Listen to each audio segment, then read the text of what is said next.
মা বলছে আমার ছেলেটা খুবই খারাপ।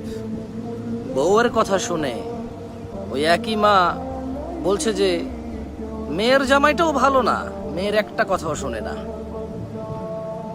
বোন বাপের বাড়ি এসে বলল যে ভাইটা আগের মতো নেই, খারাপ হয়ে গেছে, তত্ত্ব তালাশ করে না, দাওয়াত দেয় না, খোঁজ খবর নেয় না, ঈদ চাঁদ কোরবানি যায় জামা কাপড় দেয় না, একটু দাওয়াতও করে না, একটু বিপদে পড়লে হেল্প করে না। আবার ওই বোনটাই বলে আরে জানিস তোর দুলাভাইটা খুবই খারাপ, কাম কাজ করে করবি কি আর, বোনের দাওয়াত দে, বাগিনারে দাওয়াত দে, আজকে বোনের এটো হয়েছে, ভাইয়ের ওটো হয়েছে, সারাদিন তো বোন ভাই করে করে তার জীবন শেষ করে দিল। ভালো পড়েনি জামাইটা, মানে ভালো পড়েনি। অবাক অবাক করা চরিত্র না?